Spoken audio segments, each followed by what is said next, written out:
जय हिंद साथियों।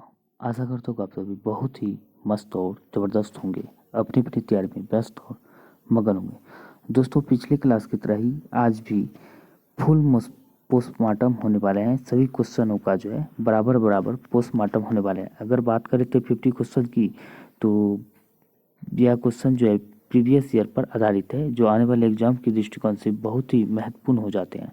अब बात कर लेते हैं कि यह जो है किस किस एग्जामों के लिए आपको महत्वपूर्ण हो जाएंगे, यानी कि जिस भी एग्जाम में समान अध्ययन पूछे जाते हैं, जैसे बिहार दरोगा, बीएसएससी, एसएससी, स्टेट पीसीएस आदि सभी एग्जामों के लिए जो आपको बहुत ही हेल्पफुल साबित होने वाले हैं। और इस क्लास में जो है सभी क्वेश्चनों का जो है बराबर बराबर पोस्टमार्टम किया जाता है। अगर नहीं देखे हैं पिछले वाला क्लास तो ज़रूर जाकर देखें, और इस वीडियो को भी अगर आप पूरा देखेंगे तभी आपको मज़ा आएंगे और तभी पता चलेंगे कि आपके लिए कितना हेल्पफुल होने वाला है। तो चलिए हम बात करते हैं दोस्तों आज की क्लास की। तो जय महादेव जय महाकाल के नाम से आज की क्लास को स्टार्ट करते हैं। तो बात कर लेते हैं आज की क्लास की। तो हम बात कर लेते हैं सबसे पहले जनरल बिपिन रावत की जो मोस्ट इम्पोर्टेंट ये पंक्तियाँ हुआ करते थे, ये मोटिवेशन लाइनें जनरल बिपिन रावत के लिए था, जो इसका निधन जो 2022 में हेलीकॉप्टर दुर्घटना में हो गया। ये बहुत ही खुशनसीब था, जो पति पत्नी दोनों एक साथ ही मृत्यु हुए। बहुत ही खुशनसीब इंसान मानते हैं और भारत के लिए जो है बहुत ही the legend man of India थे इंडिया के लिए। अब बात करते हैं इसकी मोटिवेशन लाइन की। तो जीवन पुष्प चढ़ा चरणों में, मांगे मातृभूमि से यह वर, तेरा वैभव अमर रहे माँ, हम दिन चार रहे ना रहे। तो यह जो है भारत के पहले सीडीएस थे। अब बात करते हैं इनको ये सारी मेडलों से जो है नवाजा गया था। बहुत ही लीजेंड मैन थे इंडिया के लिए। अब बात कर लेते हैं कि यह जो अभी जिंदा रहते तो बेटे पाकिस्तान का जो है बराबर बराबर ये निपटारा यानी कि पोस्टमार्टम करते। इनके समय में पाकिस्तान का तो बढ़िया से यानी कि अच्छी तरीके से पोस्टमार्टम हो चुका था। देख लीजिए इनका जो है यहाँ से एक क्वेश्चन आपको छपने की प्रबल संभावनाएं है। तो चलिए हम बात कर लेते हैं आज की सवाल की। तो आज का हमारा पहला सवाल है हिंदी भाषा। हिंदी भाषा क्या है? हिंदी भाषा बोलने वाले राज्यों या हिंदी भाषी राज्यों की संख्या कितनी है? तो बात करते हैं हिंदी भाषा बोलने वाले राज्यों या हिंदी भाषी राज्यों की संख्या कितने हैं। तो हम बात करते हैं कुल 10 ऐसे राज्य हैं जहाँ पे हिंदी भाषा बोले जाते हैं। तो चलिए हम समझते हैं मैप के माध्यम से कि कौन कौन से ऐसे राज्य हैं जहाँ पे हिंदी भाषा बोले जाते हैं। अब यहाँ पे हम देखते हैं कि कौन कौन से राज्य है। तो हिंदी भाषी राज्यों की में हम बात करते हैं कितने लोग जो हिंदी बोलते हैं। तो यहाँ पे दिया गया हिंदी भाषी राज्य यानी कि हिंदी भाषी राज्य देख सकते हैं हिमाचल प्रदेश है, उत्तराखंड है, हरियाणा है, दिल्ली है, उत्तर प्रदेश है, मध्य प्रदेश है, राजस्थान है, छत्तीसगढ़ है, झारखंड है, बिहार है। तो हम बात करते हैं भारत में 10 राज्यों से आते हैं 92.28% जो हिंदी भाषी लोग हैं, जो 10 राज्यों से आते हैं। देश के 1/3 से ज़्यादा हिंदी भाषी लोग उत्तर प्रदेश में ही रहते हैं। आपको पता चल गया, यहाँ पे देख सकते हैं। तो ये कुल 10 ऐसे राज्य है जो वहाँ पे हिंदी बोले जाता है। अब यहाँ पे गैर हिंदी भाषी राज्य में कितने लोग हैं जो हिंदी बोलते हैं, यहाँ पे सब दिया गया। आप यहाँ से देख के आप समझ सकते हैं। अब बात कर लेते हैं नेक्स्ट क्वेश्चन की। अब बात करते हैं वनडे क्रिकेट में सबसे ज़्यादा शतक लगाने का रिकॉर्ड किस खिलाड़ी के नाम है। तो वनडे क्रिकेट में हम बात करते हैं ओडीआई क्रिकेट में सबसे ज़्यादा जो है शतक लगाने का रिकॉर्ड जो है सचिन तेंदुलकर के नाम है। अब बात करते हैं सचिन तेंदुलकर की। तो इसे मास्टर ब्लास्टर के नाम से भी जाना जाता है, यानी क्रिकेट के भगवान के रूप में भी इन्हें जाना जाता है। अब बात करते हैं इसके बारे में। तो चलिए क्रिकेट के बारे में अच्छी तरह से समझते हैं फुल एनालिसिस के साथ। तो बात कर लेते हैं, यहाँ पे देख सकते हैं दिया गया है वनडे क्रिकेट में सबसे ज़्यादा शतक लगाने का रिकॉर्ड की हम बात करें तो 463 मैच में 49 शतक लगाए हुए हैं सचिन तेंदुलकर। वहीं विराट कोहली की बात करें तो 266 मैच में 45 शतक, यानी कि इसका जो है रिकॉर्ड है। तो इस तरह जो अगर मैच विराट कोहली खेलते रहेंगे तो सचिन तेंदुलकर का भी रिकॉर्ड तोड़ सकते हैं आगे चलकर। ये हम बात करते हैं ये बहुत ही करीब आ चुके हैं। तीसरे नंबर की बात करते हैं रिकी पेंटिंग है, चौथा रोहित शर्मा, पाँचवा सनत जयसूर्या है। अब बात करते हैं यहाँ पे इस तरह दिया गया है, देख सकते हैं वनडे भारत के लिए सबसे ज़्यादा शतक की बात करते हैं। ये 3 खिलाड़ी हैं जो भारत के लिए वनडे में सबसे ज़्यादा शतक इनके नाम है। अब वही बात करते हैं और भी क्वेश्चंस की। तो यहाँ पे देख सकते हैं दिया गया है सबसे ज़्यादा इंटरनेशनल शतक की बात करें तो मौजूदा प्लेयर जो है विराट कोहली है। एक टीम के खिलाफ सबसे ज़्यादा शतक की यानी कि वनडे शतक की हम बात करते हैं, ये भी विराट कोहली के नाम है। अब बात करते हैं एक देश में सबसे ज़्यादा वनडे शतक की बात करिए, ये भी विराट कोहली के नाम है। अब सबसे तेज 45 वनडे शतक की बात करें तो ये भी विराट कोहली के नाम है। ये आप यहाँ से अच्छी तरह से समझ सकते हैं। देख सकते हैं यहाँ पे दिया गया है हालात। वर्तमान में बात करें सबसे तेज 73वां इंटरनेशनल शतक की बात करें तो 73वां जो इंटरनेशनल शतक भी इन्हीं के नाम है, विराट कोहली के नाम है। अब बात करते हैं जिस सूर्या यादव की, ये वर्तमान में जो अभी एबी डिविलियर्स और सूर्या यादव यानी कि ये कुछ समय में जो है एबी डिविलियर्स का भी रिकॉर्ड ये तोड़ सकता है। सूर्या यादव की देख सकते हैं यहाँ पे दिया गया है यानी कि 1.5 साल के अंदर में सबसे ज़्यादा तेज गति से रन बनाने वाले मतलब 1.5 साल में है 1578 रन बनाने का रिकॉर्ड जो है सूर्या के नाम है। ये भी बहुत ही मतलब इसका भी स्ट्राइक रेट अच्छे चल रहे हैं। आगे चलकर ये भी बहुत ही आगे जाने का इसे उम्मीद है सूर्या यादव को। अब बात करते हैं विश्व हिंदी दिवस कब मनाया जाता है। तो विश्व हिंदी दिवस की हम बात करें तो यह कब मनाया जाता है, तो 10 जनवरी को विश्व हिंदी दिवस मनाया जाता है। और राष्ट्रीय हिंदी दिवस की बात करें तो 14 सितंबर को मनाया जाता है। और 9 जनवरी को प्रवासी भारतीय दिवस के रूप में मनाया जाता है, ये ध्यान में रखने हैं। और 15 जनवरी को क्या मनाया जाता है, 15 जनवरी को थल सेना दिवस के रूप में मनाया जाता है। अब बात करते हैं हिंदी दिवस की, तो हिंदी दिवस के यहाँ पे दिया गया है, यहाँ पे देख सकते हैं हिंदी दिवस 10 जनवरी को मनाया जाता है। हिंदी विश्वविद्यालय सचिवालय जो है मॉरिशस में 2008 में कार्यरत यानी कि 8 से जो है कार्यरत है। बात करते हैं इसकी शुरुआत प्रधानमंत्री मनमोहन सिंह के द्वारा किया गया था 2006 में। 2006 से ही अगर पूछे कब से मनाया जाता है, 2006 से ही प्रत्येक 10 जनवरी को विश्व हिंदी दिवस के रूप में मनाया जाता है यानी कि घोषणा हुआ था।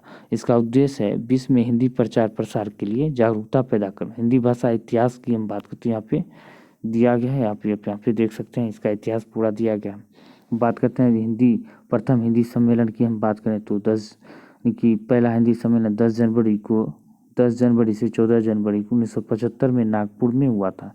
बात ध्यान में रखने आगे वर्तमान में बात करते हैं यह हिंदी सम्मेलन कहाँ पे होने वाला है, तो फिजी देश में होने वाला है। कहाँ पे, फिजी देश में। अब बात करते हैं संविधान सभा ने 14 सितंबर 1949 को देवनागरी लिपि में हिंदी को आधिकारिक भाषा के तौर पर स्वीकृत किया गया था।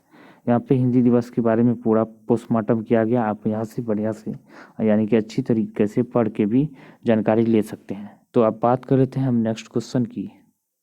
अब बात कर लेते हैं देश का पहला स्पोर्ट्स यूनिकॉर्न कौन है। देश का पहला स्पोर्ट्स यूनिकॉर्न की हम बात करें तो यह चेन्नई सुपर किंग है। चेन्नई सुपर किंग है यानी कि जो बात करते हैं स्टार्टअप का सबसे बड़ा रूप होता है यानी कि यूनिकॉर्न को आप समझ सकते हैं स्टार्टअप का सबसे बड़ा रूप यूनिकॉर्न कहलाता है। ये ध्यान में रखना है। सब देश का पहला sport unicorn Chennai super king हो जाता है, ये ध्यान रखने हैं। अब बात करते हैं नेक्स्ट क्वेश्चन की। दूसरी सबसे बड़ी तटीय सीमा वाला राज्य है, तो दूसरी सबसे बड़ी तटीय सीमा वाला राज्य की हम बात करें तो आंध्र प्रदेश हो जाता है और पहला गुजरात हो जाता है। अगर वर्ल्ड में पूछे तो सबसे बड़ा तटीय सीमा वाला देश हो जाता है कनाडा, ये ध्यान रखने हैं। अब वही बात करते हैं सर्वाधिक राज्यों से सीमा बनाने वाला राज्य है यूपी। यूपी जो है सबसे अधिक सीमा बनाने वाला राज्य है। कुल बात करते हैं 8 राज्यों से सीमा यूपी बनाता है, ये ध्यान रखने हैं। अब बात करते हैं नेक्स्ट क्वेश्चन की। कामेट और माकालू वन पर्वत शिखर किस देश की सीमा पर है। तो कामेट और माकालू वन जो है पर्वत शिखर की हम बात करते हैं तो यह किस देश की सीमा पर स्थित है, तो भारत चीन की सीमा पर स्थित है, ये ध्यान रखने। बहुत ही मोस्ट इम्पोर्टेंट क्वेश्चन हो जाते हैं। अब वही बात करते हैं भारत में एक महानवादी होगा, तो यह भारत में एक महानवादी होगा अनुच्छेद किस में वर्णित है, तो अनुच्छेद 76 में वर्णित है। बात करते हैं 61 में राष्ट्रपति पर महाभियोग है और 72 में जो है राष्ट्रपति पर जो है 72 में क्षमादान है, राष्ट्रपति का क्षमादान, ये ध्यान रखने हैं। अगर बात कर लेते हैं कि राज्यपाल का क्षमादान किस में है, तो 161 में जो है राज्यपाल का क्षमादान अनुच्छेद 161 में वर्णित है। अब वही बात कर लेते हैं हम नेक्स्ट क्वेश्चन की। ब्रह्मोस मिसाइल भारत ने किस देश के सहयोग से बनाया है, तो भारत ने हम बात कर लेते हैं तो किस देश के सहयोग से ब्रह्मोस मिसाइल बनाया है, तो यह सुपरसोनिक ब्रह्मोस मिसाइल हो जाते हैं, तो रूस के सहयोग से बनाया गया है। और रूस की जो है मास्को नदी और भारत की ब्रह्मपुत्र नदी, यानी कि ब्रह्मपुत्र नदी और रूस की मास्को नदी के नाम सम्मिलित नाम से यह मिसाइल जो है डेवलप किया गया, ये ध्यान रखना है। अब वही बात कर लेते हैं नेक्स्ट क्वेश्चन की, निम्नलिखित में से कौन सा मिलान सही है। तो मिलान सही आपको करने हैं, कौन सा मिलान सही है, तो हरेला महोत्सव आपको बात करना है। तो इसे याद कैसे करना है, तो ला में लास्ट में जो आ की मात्रा आकार की मात्रा हो जाता है, उसी तरह यहाँ पे भी उत्तरा में भी आ की मात्रा हो जाता है। तो हरेला उत्तराखंड और हरेली ली हो जाता है ली, तो 36 ई की मात्रा लास्ट में और इसमें भी ई की मात्रा, यानी कि बात करते हैं हरेली छत्तीसगढ़ और छठ महोत्सव की बात करते हो, ये बात करते हैं छठ महोत्सव नहीं, ये छठ महोत्सव बिहार हो जाएगा। कहाँ पे, ये बिहार होगा। तो इसका हम बात करते हैं, ये जो ऑप्शन दिया गलत है, तो इसका आंसर सभी के सभी सही हो जाएंगे, बिहार इसको सही कर लीजिएगा। बंगाल की हम बात करते तो यह दुर्गा पूजा जो है फेमस है, बंगाल की दुर्गा पूजा महोत्सव जो है बंगाल की बहुत ही फेमस है। अब बात करते हैं नेक्स्ट क्वेश्चन की, राज्यपाल के अध्यादेश का वर्णन किस अनुच्छेद में वर्णित मिलता है। तो राज्यपाल के अध्यादेश की हम बात करें तो यह अनुच्छेद 213 में मिलता है। तो 123 में किस में मिलता है, राष्ट्रपति का अध्यादेश जो है 123 में मिलता है, किसमें, राष्ट्रपति का। अब बात करते हैं 124 में सुप्रीम कोर्ट का वर्णन मिलता है, 214 में उच्च न्यायालय का यानी कि हाई कोर्ट का वर्णन, और उच्चतम न्यायालय की सुप्रीम कोर्ट का वर्णन 124 में मिलता है। अब बात करते हैं नेक्स्ट क्वेश्चन की, विश्व का सबसे बड़ा चीनी उत्पादक एवं उपभोक्ता देश है। तो विश्व का सबसे बड़ा चीनी उत्पादक एवं उपभोक्ता देश की हम बात करते हैं तो भारत बन गया है, हाल ही में बना है, तो ये आपको ध्यान रखना है। अब बात करते हैं आधुनिक आवर्त सारणी में आवारा गैस पाए जाते हैं। तो आधुनिक आवर्त सारणी में हम बात करें तो आवारा गैस जो है वर्ग ए, यानी कि वर्ग ए और आवर्त ए के पहला तत्व, आवर्त अभी पूछे तो पहला आवर्त, और वर्ग ए के फर्स्ट में जो है हाइड्रोजन गैस को ही आवारा तत्व कहते हैं, ये ध्यान रखने हैं। तो अब बात करते हैं 18वें वर्ग में, तो अक्रिय गैस पाया जाता है। और बात करते हैं इसमें जो है जहरीला तत्व 15 में पाया जाता है, और चिलकोजन की बात करें तो यह 16 में पाया जाता है। और बात करते हैं हेलोजन गैस की, तो हेलोजन गैस है जो है वर्ग 17 में पाया जाता है, ये भी ध्यान रखना है। अब बात करते हैं वही नेक्स्ट क्वेश्चन की, निम्नलिखित में से प्रायद्वीपीय नदियों के उत्तर से दक्षिण की ओर घटते हुए क्रम को बताना है।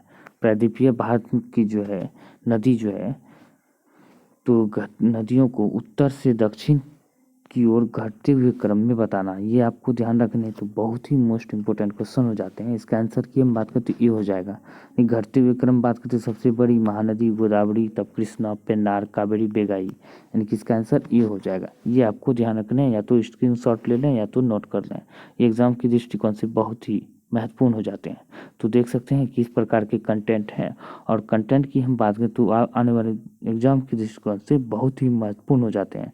तो दोस्तों ज़्यादा से ज़्यादा दोस्तों को शेयर करें, चैनल को सब्सक्राइब करें, लाइक करें, और हो सके तो कोई सुझाव देना हो तो वीडियो के नीचे कमेंट करके सुझाव देना ना भूलें। और हम चाहेंगे कि आप सुझाव देंगे तो इससे भी और कोई कमी नज़र आता है तो इससे भी आगे अच्छा करने का और हम प्रयास करेंगे। तो चलिए हम बात कर लेते हैं आज की सवाल की। देख सकते हैं मेहनत कितना किया हुआ है, इन सारी क्वेश्चनों में बहुत ही मेहनत लगते हैं। एनसीईआरटी और लूसेंट का जो है ये क्वेश्चंस जो है निचोड़ हम वहाँ से उठा के लाते हैं। अब बात कर लेते हैं, इसमें दिया गया है ईस्ट की हम बात करें तो ईस्ट में जो है श्वसन तंत्र, यानी कॉलम ए को कॉलम बी से मिलाने हैं। तो ईस्ट का जो है श्वसन तंत्र क्या हो जाता है, तो ईस्ट का श्वसन तंत्र अल्कोहल हो जाता है। और डायफ्राम की बात करें तो यह वृक्ष गुहा हो जाता है। अब तिलचट्टा की हम बात करें तो यह श्वास रंध्र हो जाता है। अब बात करते हैं पत्तियों की, तो ये क्लोम हो जाता है, पत्तियों की, यानी कि पत्तियों की क्लोम नहीं, ये पत्तियों की रंध्र हो जाएगा, यानी कि ये दिया गया है 4 इसका। और मछलियों की क्लोम या गलफड़े हो जाएंगे। तो इसका आंसर की हम बात करें, इसका आंसर बी हो जाएगा। इस तरह आपको याद करने हैं, यानी कि यहाँ पे दिया गया 1 का 2, यहाँ पे देख सकते हैं, यहाँ पे फिर से मिलान करते 1 का 2 दिया गया ईस्ट का अल्कोहल, और डायफ्राम का वृक्ष गुहा, और तिलचट्टा की हम बात करते हैं श्वास रंग और पत्तियों का जो है ये रंध्र हो जाता है, और मछलियों का जो है क्लोम या जो है गलफड़े हो जाते हैं, इनके द्वारा सांस लेते हैं। तो ये सांस से संबंधित जो है ये मिलान किए गए हैं। तो उम्मीद करता हूँ कि यह कंटेंट आपको, यह जानकारी बहुत ही पसंद आता हो तो वीडियो को लाइक करें। इससे पहले वाला वीडियो आप नहीं देखें तो ज़रूर देखें, और दरोगा का जो प्रीवियस ईयर सेट भी चलाए जाते हैं डेली बेसिस पर, वो भी देखें। ज़्यादातर जो एग्ज़ाम में प्रीवियस ईयर क्वेश्चन ही लड़ने की प्रबल संभावना होती है। अब बात करते हैं भारतीय संविधान का जनक कहा जाता है। भारतीय संविधान का जनक की हम बात करते तो डॉक्टर भीमराव अम्बेडकर को कहा जाता है। अब वही बात करते हैं डॉक्टर राजेंद्र प्रसाद भारतीय संविधान के प्रथम यानी कि अस्थायी अध्यक्ष थे। प्रथम अस्थायी अध्यक्ष डॉक्टर राजेंद्र प्रसाद, और स्वतंत्र भारत के प्रथम राष्ट्रपति भी थे। स्वतंत्र भारत के प्रथम प्रधानमंत्री की बात करते पंडित जवाहरलाल नेहरू थे, ये ध्यान रखना है। और बात करते हैं स्वतंत्र भारत की प्रथम महिला प्रधानमंत्री भी इंदिरा गांधी थे, ये भी ध्यान रखने हैं। अब बात करते हैं नेक्स्ट क्वेश्चन की, अंकित में से वरुण, शक्ति और गरुड़ युद्ध अभ्यास जो है किन देशों के बीच होता है? तो अंकित में से वरुण, शक्ति और गरुड़ युद्ध अभ्यास की हम बात करें तो यह किन देशों के बीच होता है? तो यह तो किसके बीच होता है? तो भारत इंडोनेशिया के बीच होता है। यानी कि वरुण शक्ति, गरुड़ शक्ति, ये सारे के सारे जो है युद्ध अभ्यास जो होता है भारत और इंडोनेशिया के बीच में होता है, ये ध्यान रखना है। तो दोस्तों हम बात कर लेते हैं इस क्वेश्चन की 16 नंबर क्वेश्चन की। तो इसका आंसर की हम बात करते हैं ये भारत फ्रांस हो जाएगा। इसका जो है भारत इंडिया जो है हमने बताया तो ये गलत हो जाएगा, यानी कि ये नहीं होगा, भारत इंडोनेशिया नहीं होगा, भारत फ्रांस के बीच होता है। वरुण, शक्ति और गरुड़ युद्धाभ्यास, ये तीनों युद्धाभ्यास जो है भारत और फ्रांस के बीच होता है। अब बात कर लेते हैं वहीं भारत श्रीलंका के बीच कौन सा होता है? तो भारत श्रीलंका के बीच जो होता है मित्र शक्ति युद्धाभ्यास होता है। और इन चारों देश के बीच भारत, ऑस्ट्रेलिया, जापान और यूएसए के बीच मालाबार युद्धाभ्यास होता है, ये ध्यान रखने हैं। अब भारत इंडोनेशिया के बीच गरुड़ शक्ति युद्धाभ्यास होता है, ये ध्यान रखने हैं। अब बात करते हैं वहीं नेपाल के बीच, नेपाल के बीच जो है भारत नेपाल के बीच सूर्य किरण युद्धाभ्यास जो होते हैं भारत नेपाल के बीच, ये भी ध्यान रखने हैं। अब बात करते हैं नेक्स्ट क्वेश्चन की, टोक्यो ओलंपिक में भारत का स्थान कौन सा रहा? टोक्यो ओलंपिक की हम बात करें तो भारत का स्थान, तो टोक्यो पैरा ओलंपिक की हम बात करें तो ये 48 नंबर भारत का स्थान है। यानी कि भारत का स्थान जो है 48 नंबर पर है टोक्यो पैरा ओलंपिक में। अब वही बात कर लेते हैं टोक्यो पैरा ओलंपिक में, तो भारत की हम बात कर लेते हैं टोक्यो ओलंपिक में तो 48 है, और टोक्यो पैरा ओलंपिक की बात करें तो इसमें 24 स्थान भारत का है। अब बात करते हैं टोक्यो पैरा ओलंपिक का संस्करण कौन सा था? तो ये 32वां संस्करण था। और टोक्यो पैरा ओलंपिक की हम बात करते हैं 16वां संस्करण था। पैरा ओलंपिक की बात करते हैं 16वां, और टोक्यो ओलंपिक की बात करते हैं 32वां क्रम था। अब बात कर लेते हैं इसमें देश का, तो कौन से स्थान, इसमें कौन सा देश पहले स्थान पर रहा है? तो टोक्यो ओलंपिक की हम बात करें तो टोक्यो ओलंपिक में फर्स्ट स्थान की हम बात करें तो किस देश का है? तो यूएसए का है टोक्यो ओलंपिक में, ये ध्यान रखना है। आप टोक्यो पैरा ओलंपिक की बात करें तो फर्स्ट स्थान किस देश का है? तो चीन का है, तो ये ध्यान रखना है। इतने क्वेश्चन जो है इम्पोर्टेंट हो जाता है, इससे ज़्यादा क्वेश्चन जो है ये नहीं पूछे जा सकते। अब बात कर लेते हैं नेक्स्ट क्वेश्चन की। अब बात करते हैं कुत्ता, बिल्ली, चमगादड़ और सूअर के काटने से होने वाला रोग कौन सा है? तो इन सभी के काटने से हम बात करें तो कौन सा रोग होता है? तो हम बात करते हैं ये रेबीज रोग होता है। और रेबीज रोग की बात करते हैं, यह वायरस के द्वारा रोग होने वाला है, और इसमें जो है पानी से डर लगता है, ये ध्यान रखना, पानी से डर लगता है, ये तो ध्यान में रखना। अब बात करते हैं मंकी पॉक्स का, इधर ही मामला जो है 2022 में जो है लास्ट में जो है चर्चा में रहा था। ये अफ्रीका से शुरुआत हुआ था। अब बात करते हैं नेक्स्ट क्वेश्चन की, तो यहाँ पे दिया गया है निम्न में से कौन सा मिलान सही करने हैं। तो मिलान आपको सही करने हैं, तो इनमें से मिलान कौन सा सही है। तो बात कर लेते हैं हाथी संरक्षण अधिनियम की बात करें तो 1992 में हुआ था, बिल्कुल सही है इसका शुरुआत। गेंडा संरक्षण की हम बात करें 2006 में हुआ था, ये भी सही है। वन संरक्षण अधिनियम की हम बात करें तो 1980 से शुरुआत हुआ था, ये भी सही है। पर्यावरण संरक्षण अधिनियम की बात करें तो 1986 से शुरुआत हुआ था। इसका आंसर की हम बात करें तो सभी के सभी सही हो जाएंगे। यहाँ पे दिए देख सकते हैं कंटेंट किस प्रकार है, बड़ी ही मेहनत लगते हैं इस तरह के कंटेंट को तैयार करने में। तो दोस्तों वीडियो को ज़रूर ज़्यादा से ज़्यादा शेयर करें, लाइक करें। अब वही बात कर लेते हैं सर्वाधिक रामसर साइट वाला राज्य कौन सा है। तो सर्वाधिक रामसर साइट की हम बात करें तो यह तमिलनाडु है। तो कुल कितनी रामसर साइट है, तो कुल 14 रामसर साइट जो है केरे तमिलनाडु के पास है। अगर वहीं बात करें तो इसमें कुल कितने रामसर साइट है, तो आज़ादी के 75वीं वर्ष पर हम बात करें तो यह कुल 75 रामसर साइट को हाल ही में पूरा किया गया, यानी कि कुल जो है अभी वर्तमान में 75 रामसर साइट है। अब वही बात करते हैं वर्ल्ड में किस देश के पास सबसे अधिक रामसर साइट है, तो यूके के पास है। कितना, 175, यानी कि 175 जो है रामसर साइट जो है यूके यानी कि यूनाइटेड किंगडम जिसे ब्रिटेन कहते हैं उन देश के पास में है। अब वही बात कर लेते हैं नेक्स्ट क्वेश्चन की।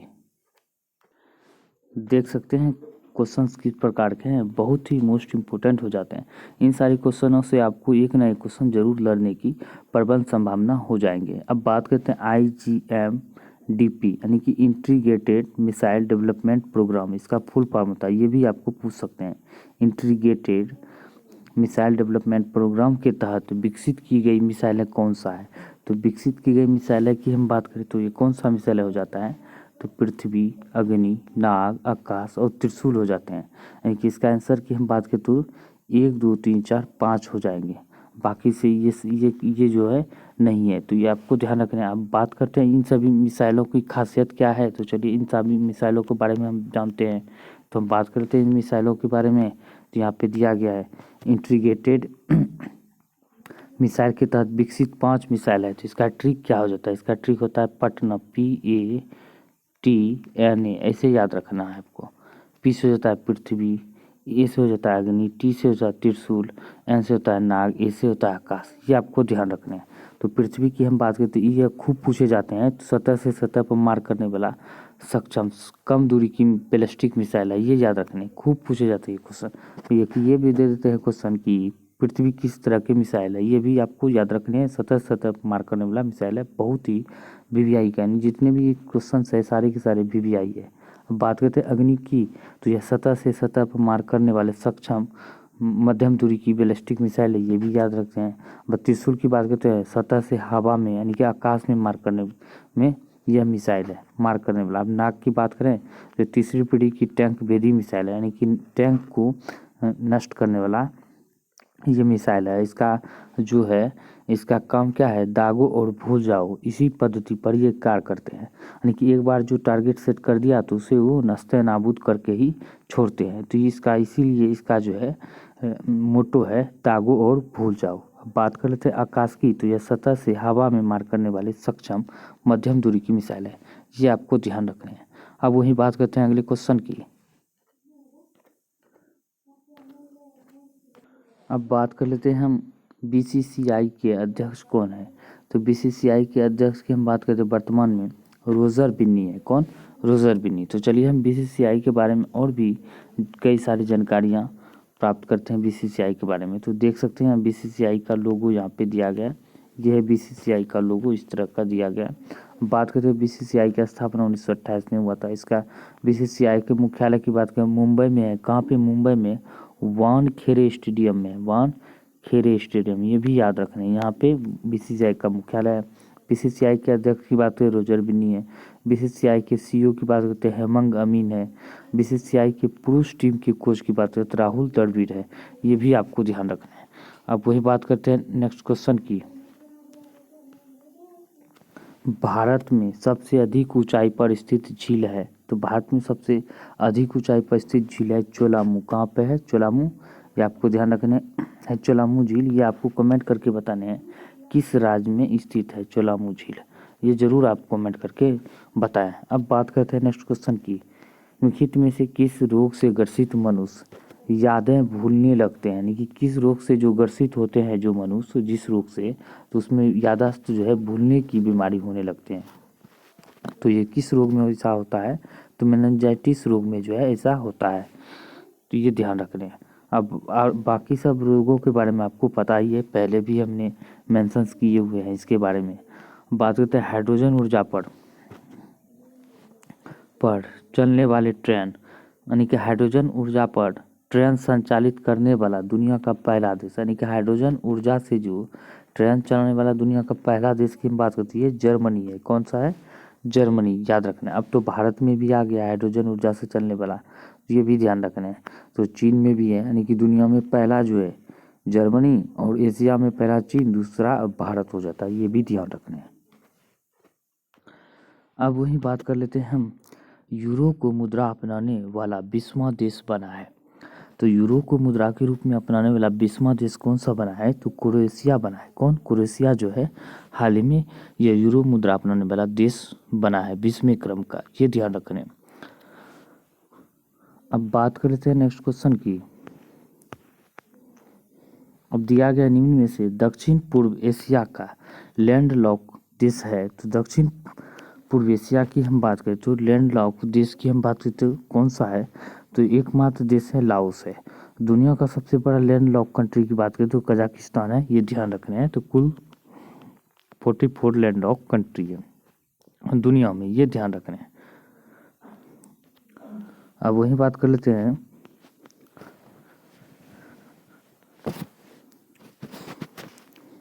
अब क्वेश्चंस को मिलान करते हैं। तो यहाँ पे दिया गया है निम्नलिखित में से कौन सा मिलान सही नहीं है? तो मिलान कौन सा सही नहीं है, यानी कि नहीं को जो है ये काट दीजिए, मिस प्रिंट हो गया है मिस टाइपिंग की वजह से। यहाँ पे दिया गया शौचालय दिवस की बात करें तो 19 दिसंबर को मनाया जाता है, बिल्कुल सही है। महिला दिवस की बात करें, महिला दिवस यानी कि अंतर्राष्ट्रीय महिला दिवस 8 मार्च को मनाया जाता है, बिल्कुल सही है। वीर बाल दिवस की बात करें 26 नवंबर को मनाया जाता है, बिल्कुल सही है। तो इसका आंसर की हम बात करें तो इसका आंसर डी, यानी कि सभी की सभी सही हो जाएंगे। अब वही बात कर लेते हैं नेक्स्ट क्वेश्चन की। यहाँ पे दिया गया है निम्न में से कौन सा कर केंद्र सरकार द्वारा जो है लगाया जाता है और राज्य सरकार द्वारा एकत्र और आवंटन किया जाता है। तो ये जो है स्टाम्प शुल्क है जो केंद्र सरकार द्वारा लगाया जाता है और राज्य सरकार द्वारा आवंटन और एकत्र किए जाते हैं, ये ध्यान रखना है। अब वही बात करते हैं नेक्स्ट क्वेश्चन की।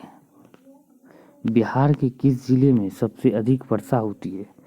तो बिहार की हम बात करें तो किस जिले में सबसे अधिक वर्षा होती है? तो यह किशनगंज में सबसे अधिक वर्षा होती है। अब वही बात करें तो गया जिले की, तो गया जिले में जो हम बात करें तो गर्मी के समय सबसे अधिक गर्म गया जिला रहता है और ठंडी के समय सबसे अधिक ठंडा गया ही जिला रहता है, ये भी ध्यान रखने हैं। अब वही बात कर लेते हैं कांग्रेस किस देश की संसद का नाम है? तो कांग्रेस की हम बात करें तो यह अमेरिकी संसद का नाम जो है कांग्रेस है। तो बांग्लादेश का आपको पता ही है जातीय संसद है। हम नेपाल की बात करें तो राष्ट्रीय पंचायत है। इजराइल की संसद का नाम नेसेट है, ये भी ध्यान में रखने हैं।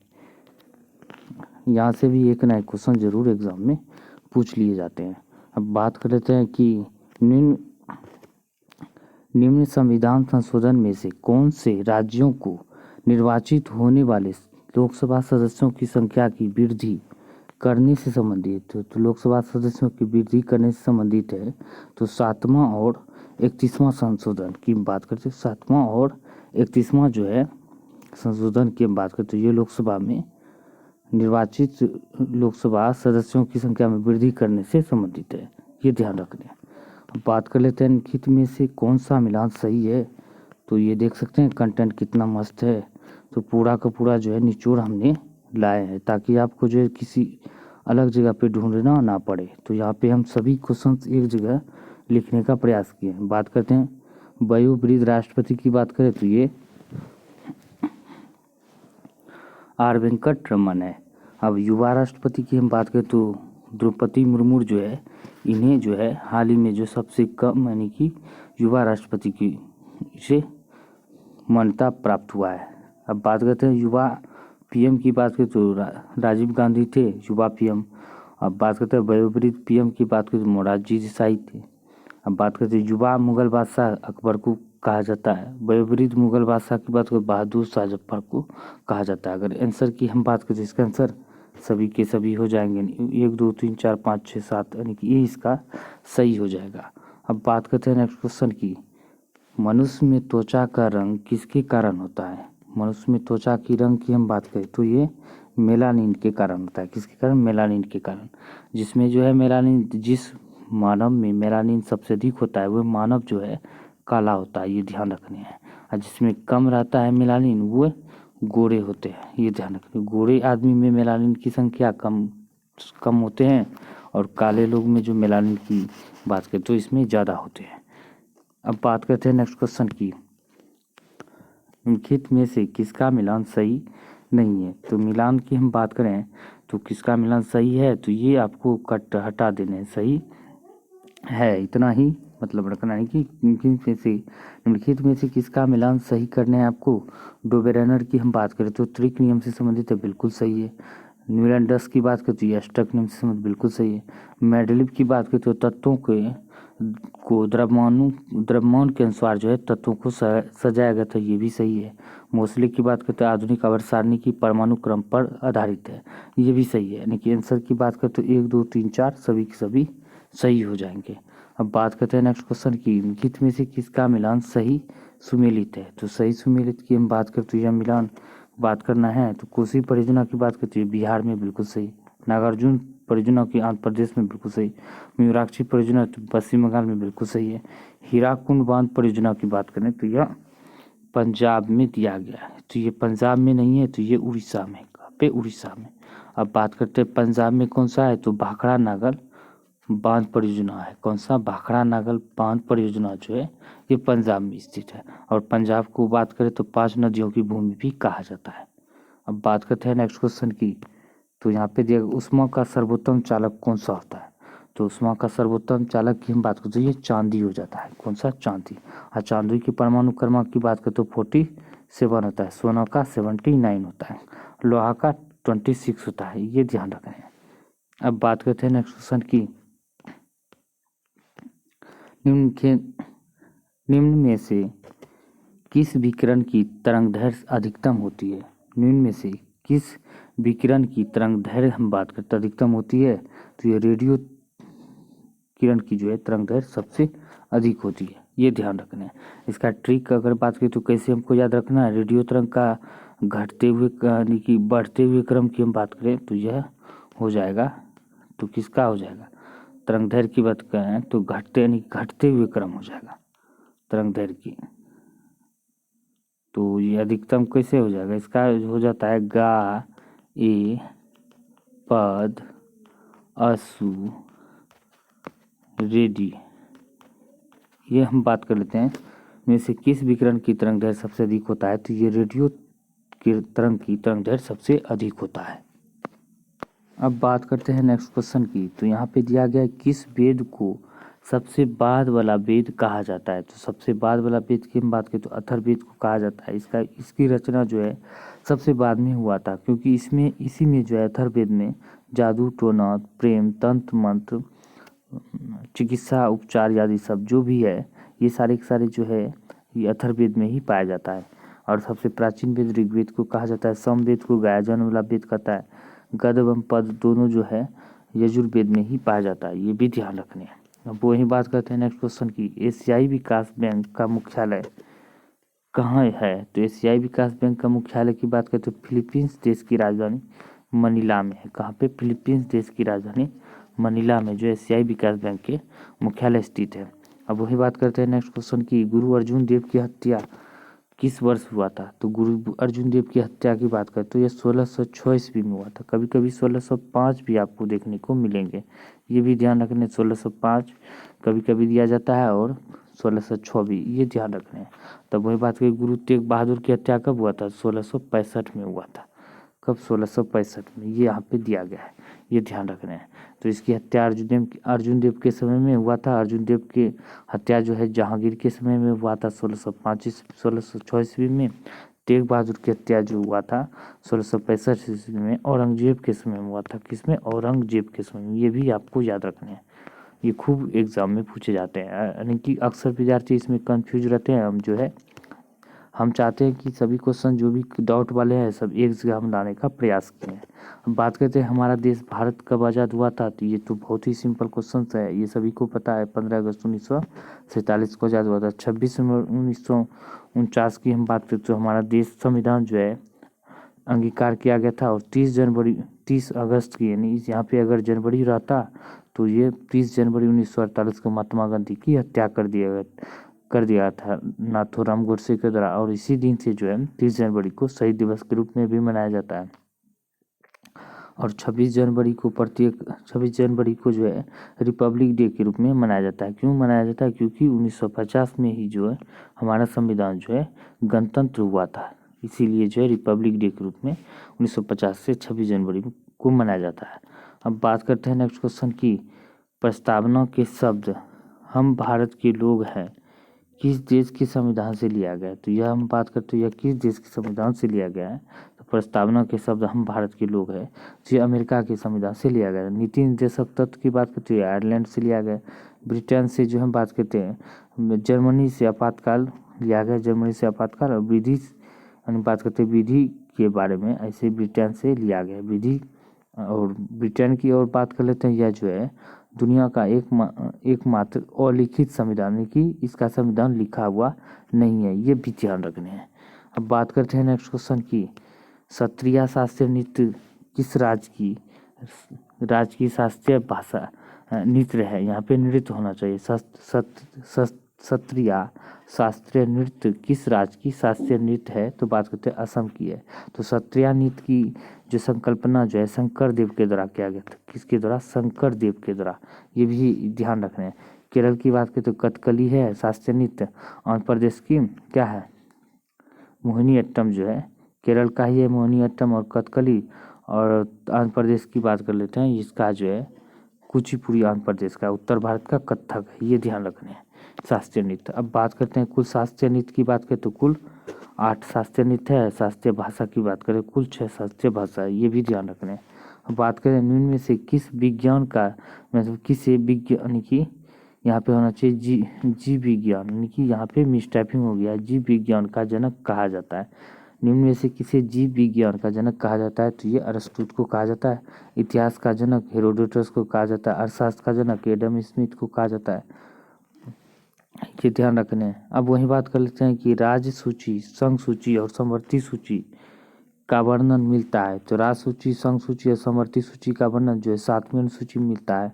अब वही बात करते हैं 9वीं अनुसूची में, ये बात करते हैं क्या मिलता है। तो 9वीं अनुसूची की बात करते हैं जमीन संबंधित मामले जो है ये 9वीं सूची में वर्णन मिलता है, यानी कि 9वीं सूची में उसका वर्णन मिलता है जो न्यायालय में परिवर्तनीय नहीं है, यानी कि उच्चतम न्यायालय में भी आप जो है उसे फाइट नहीं कर सकते हैं। उसका जो वर्णन जो यानी कि यूं कहें तो जिसको जो है 9वीं सूची के अंतर्गत डाल दिया जाता है वो जो है उसका जो है न्यायालय में भी उसका सुनवाई नहीं होता है, ये ध्यान रख रहे हैं। 11वीं अनुसूची की बात करते हैं पंचायती राज के बारे में वर्णन मिलता है 11वीं अनुसूची में। अब बात करते हैं नेक्स्ट क्वेश्चन की। अब यहाँ पे दिया गया है रोगों के बारे में, ये ध्यान रखने हैं। रोगों के बारे में हम जो है रिपीट कर दिए जा रहे हैं क्योंकि आपको याद हो जाए। रिपीट करने का यही एक मेन मकसद है। अब बात करते हैं टाइफाइड बीमारी किसके कारण होता है? तो ये जीवाणु के कारण होता है। अब बात करते हैं इन्फ्लुएंजा बीमारी किसके कारण होता है? तो ये विषाणु के कारण होता है। अब बात करें गंजापन बीमारी तो ये कवक के कारण होता है। कालाजार की बात करें तो ये कालाजार हम बात करें तो किसके द्वारा होता है? तो ये प्रोटोजोआ के कारण कालाजार बीमारी होता है। अब बात करते हैं नेक्स्ट इसका आंसर की, तो सी हो जाएगा। अब बात करते हैं नेक्स्ट क्वेश्चन की, तो भारत के मुख्य तटीय भाग की लंबाई की हम बात करें तो कितना है? भारत के मुख्य तटीय भाग की लंबाई की अगर हम बात करें तो ये कुल 6100 किलोमीटर है। अगर ये अगर 15,200 किलोमीटर की हम बात करें तो इसकी ये क्या है? तो 15,200 किलोमीटर की हम बात करें तो यह हो जाता है भारत की कुल स्थलीय सीमा। भारत की कुल स्थलीय सीमा की बात करें तो यह 15,200 हो जाता है। अब 7516 पॉइंट यानी कि 7,516.5 किलोमीटर की हम बात करें तो ये क्या हो जाता है? तो यह हो जाता है भारत के कुल तटीय सीमा की लंबाई जो है 7,516 0.5 किलोमीटर हो जाता है, ये ध्यान रखना है। अब भारत की बात करें तो 3214 किलोमीटर जो होता है भारत की जो है कैसे लंबाई होता है, यानी कि उत्तर से दक्षिण की ओर जो लंबाई भारत की 3214 किलोमीटर होता है, और पूरब से पश्चिम की लंबाई की हम बात करें तो भारत की तो यह 2933 किलोमीटर होता है। कितना? 2933 किलोमीटर, ये ध्यान रखना है। अब बात कर लेते हैं इलेक्ट्रॉन की खोज किसने किया था। इलेक्ट्रॉन की खोज की बात करते हैं जे थॉमसन के द्वारा किया गया था। न्यूट्रॉन की खोज चैडविक के द्वारा किया गया था। न्यूट्रॉन की खोज जेम्स चैडविक के द्वारा, इलेक्ट्रॉन की खोज थॉमसन के द्वारा। गोल्डस्टीन के द्वारा किसका खोज किया गया था? प्रोटॉन की खोज किया गया था। युकावा पाई मेसन का खोज जो है, पाई मेसन का खोज जो है युकावा के द्वारा किया गया था, ये ध्यान रखना, पाई मेसन का खोज। अब बात करते हैं नेक्स्ट और लास्ट क्वेश्चन की। तो उपधातु में इलेक्ट्रॉनों की संख्या होती है, तो उपधातु में इलेक्ट्रॉनों की संख्या की हम बात करें तो 4 हो जाते हैं। अगर धातु में पूछे तो ये तीनों आप यहाँ पे ध्यान से नोट कर लीजिए। तो धातु में इलेक्ट्रॉनों की संख्या 1 2 3 पाया जाता है। क्या हो जाता है? 1 2 3। उपधातु में 4, और अधातु की बात करें तो इसमें क्या हो जाता है? और धातु में इलेक्ट्रॉनों की संख्या हो जाता है 5 6 7 8, ये ध्यान रखने हैं। अब बात करते हैं दोस्तों आज की एक्स्ट्रा डोज की, तो यहाँ पे देख सकते हैं हम इसी तरह जो है एक्स्ट्रा डोज जो है प्रीवियस ईयर क्वेश्चन यानी कि एसएससी जीएल में पूछे गए हैं, ये आपको कई सारे एग्जाम में भी काम आ सकते हैं। तो चलिए हम बात करते हैं। तो G20 संगठन की सदस्य संख्या वर्तमान में कितने हैं? तो G20 में सदस्य की संख्या की बात करें तो 18 देश है। और विश्व व्यापार संगठन यानी कि वर्ल्ड ट्रेड ऑर्गेनाइजेशन के महासचिव कौन है? नागोजी ओकोजा-इवेला है। तो ये नाइजीरिया देश की है, ये ध्यान रखना है। देश की पहली depository the national security depository limited यानी कि NSDL जो है हमने जो है यानी कि जो प्रीवियस ईयर एसआई में कराए थे उसमें NSDL का फुल फॉर्म पूछा था, इसका फुल फॉर्म ये हो जाता है, ये ध्यान रखना है। अब इसका जो स्थापना है तो कब किया गया था? 8 नवंबर 1996 में किया गया था, ये ध्यान रखना है। अब बात करते हैं कि चतुर्थ पंचवर्षीय योजना कब प्रारंभ हुआ था? तो 1 अप्रैल 1969 में 69 में प्रारंभ हुआ था। अब वहीं बात कर लेते हैं नौवीं पंचवर्षीय योजना की समाप्ति कब हुआ था? तो ये 31 मार्च 2002 में हुआ था। न्यायपूर्ण वितरण और समानता के साथ विकास किस पंचवर्षीय योजना का मुख्य उद्देश्य है? तो न्याय नौ से नौवीं पंचवर्षीय योजना का, इसे भी याद रख सकते हैं आप। राष्ट्रीय विकास परिषद का गठन कब हुआ था? 6 अगस्त 1952 में हुआ था। विश्व का सबसे बड़ी अनुसंधान प्रणाली किस देश में है? तो भारत में है। विश्व की सबसे बड़ी अनुसंधान प्रणाली जो है ये भारत में स्थित है।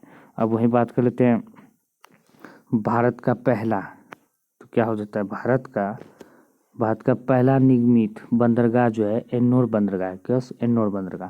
राष्ट्रीय आवास विकास बैंक किसकी सहयोगी संस्था है? तो ये भारतीय रिजर्व बैंक की एक सहयोगी संस्था है। अब बात कर लेते हैं वही भारत में वित्त आयोग के गठन का प्रावधान संविधान के किस अनुच्छेद में है? 280 में है। अब द्वीप विकास प्राधिकरण, द्वीप विकास यानी कि आइसलैंड डेवलपमेंट अथॉरिटी का अध्यक्ष कौन होता है? तो प्रधानमंत्री होता है। भारत में हरित क्रांति किस मामले में सर्वाधिक सफल रही? तो गेहूं और चावल के मामले में।